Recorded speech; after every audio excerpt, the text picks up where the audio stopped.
यैशय्या संदेष्ट्याच्या पुस्तकातून घेतलेले वाचन. परमेश्वर म्हणतो, जो माझ्या क्रोधाची काठी आहे, ज्याच्या हातातील सोटा माझा कहर आहे, त्या अशशूरास धिक्कार असो.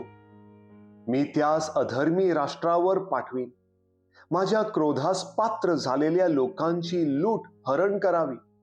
त्यांनी लुबाडलेल्या मालमत्तेचा अपहार करावा आणि त्यांस रस्त्यावरील चिखलाप्रमाणे तुडवावे, अशी त्यांच्या संबंधाने त्यांस आज्ञा करीन. तथापि त्याचा विचार काही असा नाही, त्याच्या मनाचा समज असा नाही. कारण केवळ नासधूस करावी, बहुत राष्ट्रांची कत्तल करावी, हेच त्याच्या मनात आहे.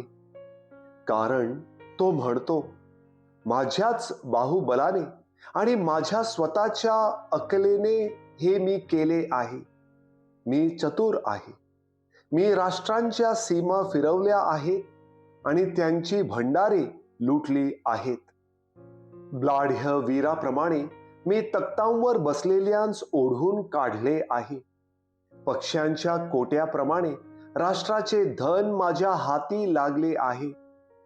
पक्ष्यांनी टाकून दिलेली अंडी कोणी गोळा करतो, त्याप्रमाणे सर्व पृथ्वी मी हस्तगत केली आहे.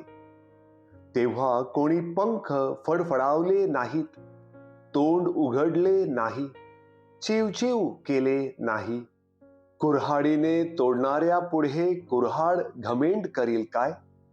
करवत आपणास चालवणाऱ्या पुढे आढ्यता मिरविल काय? सोट्याने आपणास हाती धरणाऱ्यास गरगर फिरवावे, काष्टाने काष्टेतरास उचलावे, तसे हे आहे. यास्तव प्रभू, सेनाधीश प्रभू, त्याच्या पुष्ट जणांस रोडपणा आणील. त्याच्या वैभवाखाली अग्नी ज्वालेसारखी ज्वाला भडकेल. प्रभूचा शब्द. देवाला धन्यवाद.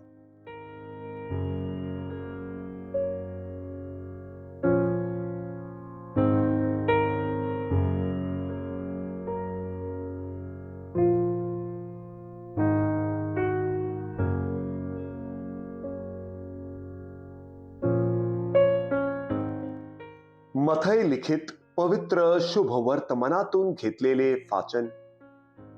येशू असे बोलू लागला, हे पित्या, स्वर्गाच्या आणि पृथ्वीच्या प्रभो, मी तुझे स्तवन करतो, कारण ज्ञानी आणि विचारवंत यांच्यापासून ह्या गोष्टी गुप्त ठेवून त्या तू बालकांस प्रगट केल्या.